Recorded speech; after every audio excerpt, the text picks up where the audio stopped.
एक बार की बात है, एक छोटे से शहर में गौरव नाम का एक युवक रहता था।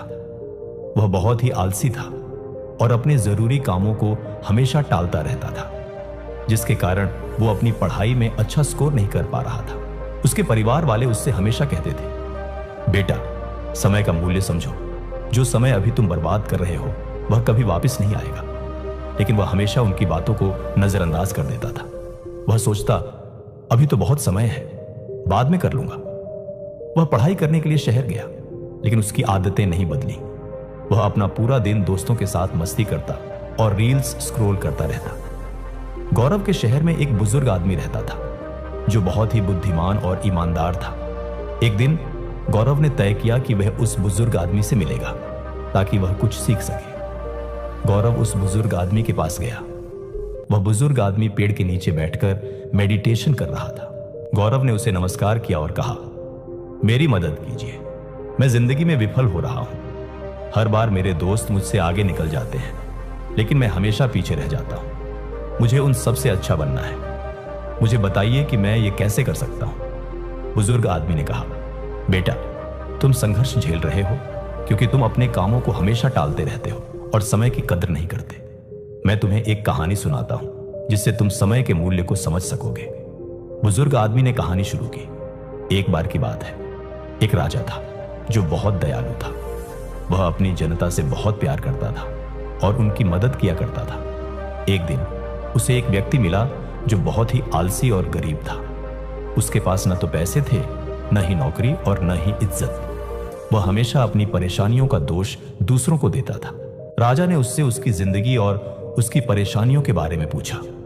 उस व्यक्ति ने कहा, पता नहीं लोग मेरे बारे में ऐसा क्यों कहते हैं कि मैं कुछ नहीं कर सकता। जब भी मैं किसी नौकरी की तलाश में जाता हूं, सब मुझे मना कर देते हैं। राजा को उस व्यक्ति के लिए बुरा लगा। राजा ने कहा, एक सौदा करते हैं। सूर्य अस्त होने से पहले तुम मेरे राज दरबार में आना और जितना सोना चांदी तुम ले जा सको उतना ले जाना। वह सब तुम्हारा होगा। आदमी बहुत खुश हो गया और राजा को धन्यवाद कहा। वह अपने घर की ओर दौड़ा और उसने अपनी पत्नी को सब कुछ बताया। उस व्यक्ति की पत्नी भी बहुत खुश हुई और कहा, जाओ और जल्दी से सोना चांदी ले आओ। उस व्यक्ति ने कहा, मैं अभी नहीं जा सकता, मैं भूखा हूं, पहले मुझे खाना दो। जल्दी से उसकी पत्नी ने खाना बनाकर उसे दिया। उस व्यक्ति ने खाना धीरे धीरे खाया। उसने सोचा उसके पास तो बहुत समय है, खाना खाने के बाद खजाना लेने जाऊंगा।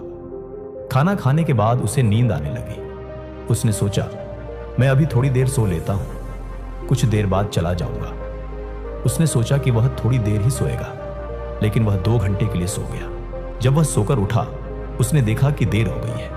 उसने जल्दी से कुछ बैग उठाए और राज दरबार की ओर भागा। रास्ते में धूप तेज थी, उसे गर्मी लगने लगी। उसने सोचा, थोड़ी देर पेड़ के नीचे आराम कर लेता हूं, फिर आगे बढ़ूंगा। उस समय पेड़ के नीचे हवा चल रही थी, जिससे उसे फिर नींद आ गई। इस बार वह 4 घंटे के लिए सो गया। जब वह सोकर उठा, उसने देखा कि शाम होने वाली है और सूरज डूबने वाला है।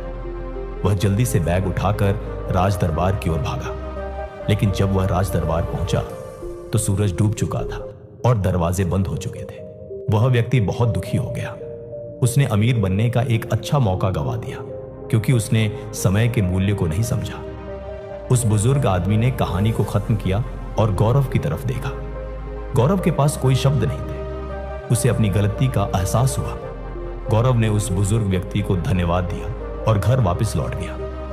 उसे समझ आया कि समय बहुत कीमती है, उसे बर्बाद नहीं करना चाहिए।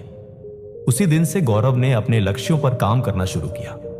उसने अपनी काम टालने वाली आदत को छोड़ दिया और वह बहुत प्रोडक्टिव बन गया।